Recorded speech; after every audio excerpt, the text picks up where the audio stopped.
Hello everyone. आज हमारा first day है सिलाई का। So here I am giving you some information regarding the measurements. So हमारा फर्स्ट डे है तो मैं स्टार्टिंग से ही स्टार्ट करूँगी सारा कुछ, सो दैट आपको सारी इंफॉर्मेशन मिल जाए स्टार्ट करने से पहले। सो अब first topic is the types of measurement method. Types of measurement method. So there are two types of measurement method. Number first is the chest measurement and the second one is the direct measurement. So what is the difference between these two? Now chest measurement is that कि हम जो सिर्फ chest का ही ले लेते हैं नाप, और उससे सारा अपना स्टिचिंग का कर लेते हैं, मतलब सिर्फ हमें चेस्ट का ही रिक्वायर्ड होता है। और डायरेक्ट मेजरमेंट वो होता है कि जो हमने सामने अपने क्लाइंट को खड़ा किया और हमारे टेलर ने या हमने उनका डायरेक्ट मेजरमेंट लिया। So these are the two different methods of the chest and the direct method. Now अगर आपने देखा होगा कि बड़ी फैक्ट्रीज में या कंपनीज में हमारे वहाँ पे क्लाइंट्स, अब एक एक थोड़ा क्लाइंट जाता है कि हाँ उन्होंने एक एक क्लाइंट जाएगा तो हम उसका बॉडी मेजरमेंट लेंगे। सो वहाँ पे ऐसा कुछ नहीं होता। वहाँ पे क्या होता है, they have just taken the chest measurement of different sizes and हम वो उनको बोल देते हैं कि इस चेस्ट के इतने पीस बनाने हैं, इस चेस्ट के इतने पीस बनाने हैं और इस चेस्ट के इतने पीस बनाने हैं। एंड अगर जैसे हम कोई बुटीक पीसेज हैं और कोई डिज़ाइन हाउसेज हैं, lot of there are, so वहाँ पे क्या होता है, वहाँ पे they are using the direct measurement system. Because हम वहाँ पे क्या कर रहे हैं, वहाँ पे हम प्रोडक्ट सिर्फ एक अपने क्लाइंट के लिए बना रहे हैं। So there we use the direct measurement system. वहाँ पे उसमें क्या होता है कि टेलर अपने क्लाइंट को खड़ा करता है और उनका वो डायरेक्ट मेजरमेंट लेता है, बॉडी का पूरा प्रॉपर मेजरमेंट लेता है उनके ड्रेस के लिए या उनके कुर्ती के लिए, जो भी वो बना रहा है उनका। ठीक है। सो हम इस क्लास में क्या सीखने वाले हैं, the first topic is we will learn about the direct measurement system. So I have taken this diagram. ठीक है, इससे मैं आपको बहुत अच्छे से समझा पाऊंगी कि हाँ हमने डायरेक्ट मेजरमेंट कैसे लेनी है, कैसे नहीं लेनी है।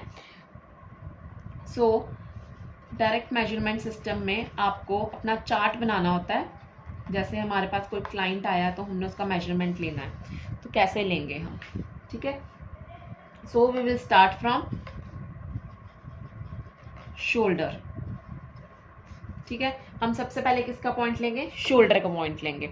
नाउ एक पॉइंट हमेशा याद रखना है, जो हमारा शोल्डर का मेजरमेंट होती है, it is always taken from the back side. हमेशा बैक साइड से लेते हैं। अब कई लोगों को बहुत प्रॉब्लम होती है कि हमने हाँ शोल्डर कैसे लेना है, कैसे नहीं लेना। सो सपोज करो ये फिगर है हमारी। ठीक है, हम हर किसी के यहाँ बोन्स होंगे, दिस एंड दिस बोन। ठीक है, जो मैंने 2 सर्कल्स लगाए, इसमें 2 बोन्स हैं, this one and this one. So ये यहाँ से लेके पूरा यहाँ तक ये होती है हमारी शोल्डर। ठीक है, ये हमारी क्या होती है, shoulder. So we also called it as across shoulder. Across shoulder. ठीक है।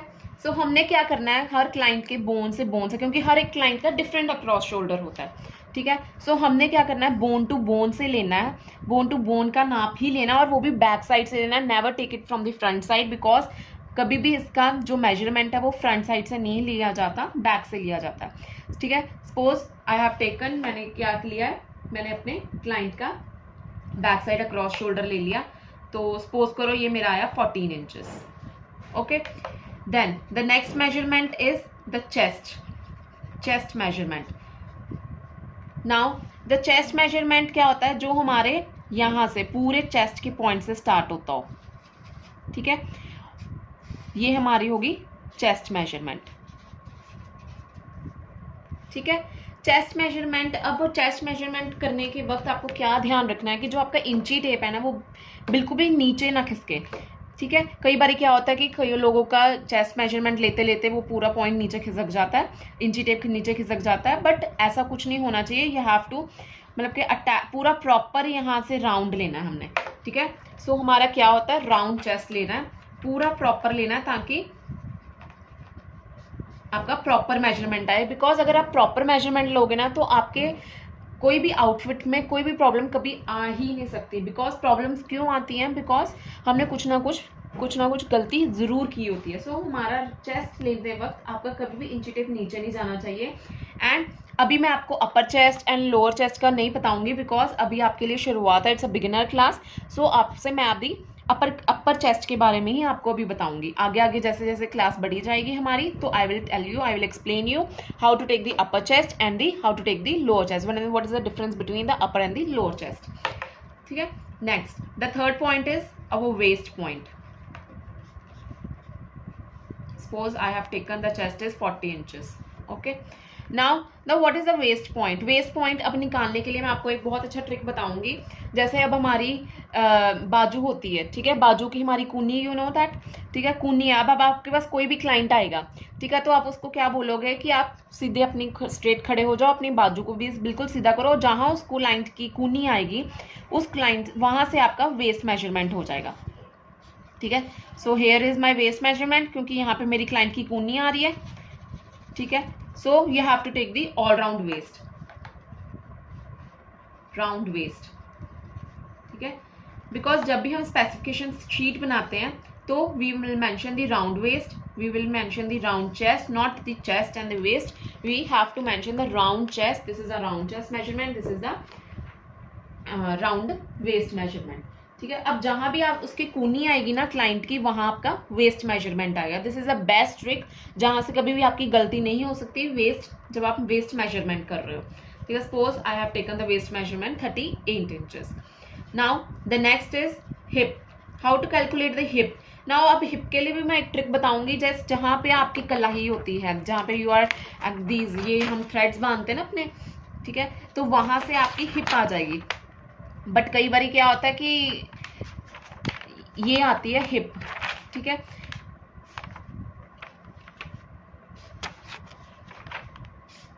So this is a hip measurement. Okay, जो हमारी एक्चुअली पता क्या होता है कि जो हमने हिप की मेजरमेंट लेनी है ना, एक आइडिया और मैं बताऊंगी। जो आपकी शोल्डर बोन से ना, यहाँ से वहां से 21 इंचेस डाउन जा सकते हो, कईयों के 22 इंचेस होते हैं। मतलब इट डिपेंड्स कि आपको कितना लेना है। ठीक है, जैसे अब हमारी कलाई है, जहां आपकी कलाई जाएगी वहां पे आपकी हिप मेजरमेंट बिल्कुल एग्जैक्ट आ जाएगी। So you have to mention the round hip. ठीक है, कितनी है राउंड हिप? सपोज करो इट इज 40 इंचेस। ठीक है, सो ये आपका हिप मेजरमेंट हो गया। समझ आ गया? सबसे पहले आपको शोल्डर का लेना है, cross shoulder, then round chest, round waist, round hip. Next the fifth point is the length. ठीक है, आपको लेंथ कितनी लेनी है? अब टोटल लेंथ कितनी लेनी है? अगर आपको कोई भी आउटफिट बनाना है या फिर जो भी कोई कुर्ती वगैरह बनानी है तो आपको लेंथ लेनी है। तो लेंथ भी हमने इसी बोन से लेनी है जहां से हमने क्रॉस शोल्डर लिया है। ठीक है, क्रॉस शोल्डर के पॉइंट से जितनी आपको लेंथ चाहिए, ठीक है, जो आपको रिक्वायर्ड लेंथ चाहिए वहां से लेके वहां तक आपने ऐड कर लेना। ठीक है, suppose I want my kurti के लिए अगर मैं नाप ले रही हूँ तो आई वांट 40 इंचेस लेंथ। ठीक है, सो आप 40 इंचेस लेंथ लेके बना दो। ठीक है, so I am taking the total length is 40 inches. ठीक है, 40 इंचेस होगी।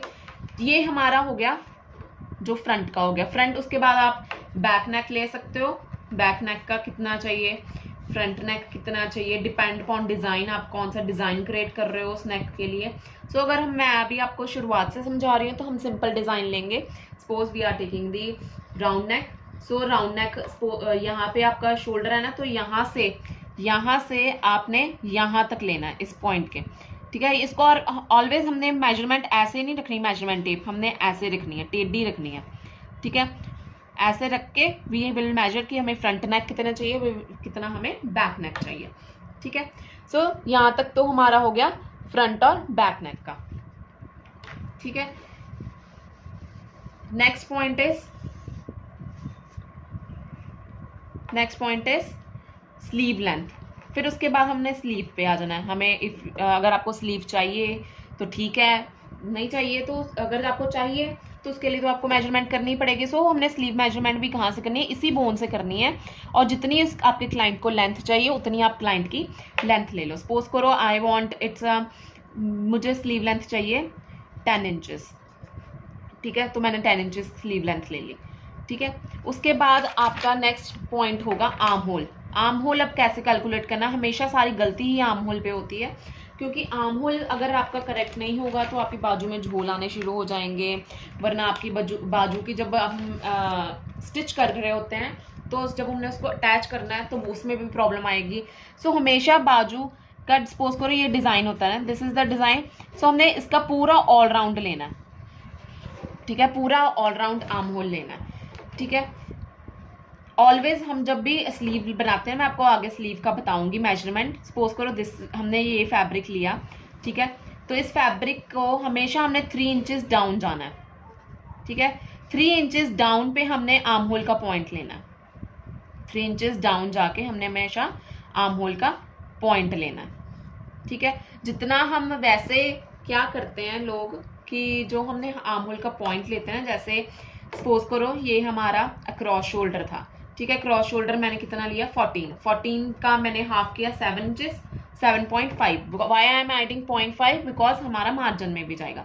तो यहाँ से अगर मैं फैब्रिक में 7.5 ले रही हूँ ना, तो मुझे 7.5 ही नीचे जाना है, ठीक है, 7.5 ही नीचे जाना है। और इसका मिड पॉइंट अगर हम निकाल लेंगे तो यहाँ पे अगर मेरी चेस्ट है तो ये मेरी स्लीव ऐसे बन जाएगी, ठीक है। तो ये होती है आर्म होल। अब इसका जो पूरा ऑलराउंड आएगा ना, वो हमने आर्म होल पे लेना है। बस मैंने आपको एक ट्रिक क्या बताया है कि जब भी हमने आर्म होल का फैब्रिक कटिंग करना है, we have to go 3 inches down, because वहां पे 3 इंचेस डाउन क्यों जाना है, बिकॉज हमारा 3 इंचेस डाउन पे ही आर्म होल आएगा, ठीक है। तो आपकी कभी भी गलती नहीं होगी। आर्म होल का पॉइंट अगर आपका सही होगा, 3 इंचेस डाउन आप सही जाओगे, this is the required length. So कभी भी आपका पॉइंट गलत नहीं होगा, ठीक है। ये बस इतना हमारा ये क्या होता है, इसी में हमारा ये टोटल मेजरमेंट्स होती हैं रिक्वायर्ड, ठीक है। आर्म होल वैसे कलेक्ट निकालने का एक और भी तरीका होता है, बट वो मैं आगे बिकॉज जब आपको कुर्ती का मैं कटिंग सिखाऊंगी तो तब हम आपको मैं तब आपको बताऊंगी कि आर्म होल कैलकुलेट किया भी जा सकता है और लिया भी जा सकता है, ठीक है। लेने का, ये मैं अभी लेने का तरीका बता रही हूँ कि हाँ, अगर हमारा कोई क्लाइंट आता है तो हम कैसे उसको लेने के लिए बता सकते हैं, कैसे नहीं बता सकते। तो दीज आर दी मेथड्स, ठीक है। प्रॉपर मेजरमेंट सिस्टम था, ठीक है। मैं आपको फिर यहाँ से आप नोट डाउन कर सकते हो कि मैंने हाँ आपको क्या बताया क्या नहीं बताया, ठीक है। अगर आपको प्रॉपर लर्न करना है तो यू हैव टू मेक एक बुक बना लो, जिसमें आप अपनी फर्स्ट पेज पे अपना मेजरमेंट सिस्टम बना लो कि हाँ मैंने मेजरमेंट सिस्टम में क्या क्या करना है। तो आपको हमेशा आपको जैसे डिज़ाइन, मैं आपको अब सिर्फ टेलरिंग मेथड नहीं बता रही, मैं आपको डिज़ाइनिंग मेथड भी बता रही हूँ। जब हम कोई डिज़ाइनर के अंदर काम करते हैं तो वहाँ पे क्या होता है, वहाँ पे एक प्रॉपर स्पेसिफिकेशन शीट बनती है, ठीक है। वहाँ पे क्या नेम देते हैं हम, स्पेसिफिकेशन शीट, ठीक है। स्पेसिफिकेशन शीट में आपको क्या क्या करना पड़ता है, कैसे बनानी पड़ती है स्पेसिफिकेशन शीट। जैसे हमारा कोई भी है, आपको मेंशन करना पड़ता है कि what I am making today, this is a female casual wear, ठीक है। What are you making, you are making, if you are making the kurti then mention here kurti, ठीक है। देन आपका नाम, जैसे टोटल लेंथ कितनी होगी, ठीक है, उसका आंसर, ठीक है। चेस्ट कितनी होगी, वेस्ट कितनी होगी, हिप कितनी होगी, ठीक है। अक्रॉस शोल्डर कितने हो गए, ठीक है। फिर if you are mentioning sleeves तो स्लीव्स ले लो, कुछ ले लो, ठीक है, सारा कुछ हो गया, ठीक है। सो दीज लाइक दिस हम स्पेसिफिकेशन शीट भी तैयार करते हैं। तो मैं आगे आगे आपको अपनी स्पेसिफिकेशन शीट भी दिखाऊंगी। फिर स्पेसिफिकेशन शीट के साथ हम कॉस्टिंग शीट भी बनाते हैं। तो वो जैसे जैसे हम आगे बढ़ेंगे वैसे वैसे होगा। सो इसमें मैंने इस मेथड में मैंने आपको डायरेक्ट मेजरमेंट बताया है, ठीक है, कि हमने डायरेक्टली अपने क्लाइंट से कैसे मेथड लिया, मेजरमेंट लिया उनका। चेस्ट मेजरमेंट मैं आगे आपको बताऊंगी कि हम सिर्फ एक चेस्ट का मेजरमेंट ले लें और उससे हम अपना आउटफिट तैयार कर लें तो वो कैसे आउटफिट तैयार होता है, ठीक है। अगर आपको मेरी वीडियो अच्छी लगी तो प्लीज़ उसको लाइक कीजिए, सब्सक्राइब कीजिए, और ताकि मैं आपको अच्छी अच्छी वीडियोस बना के दे सकूं और मैं अपनी पूरी कोशिश कर सकूं कि मैं बहुत अच्छी वीडियो बना। So thank you guys, please do like and subscribe my channel, thank you.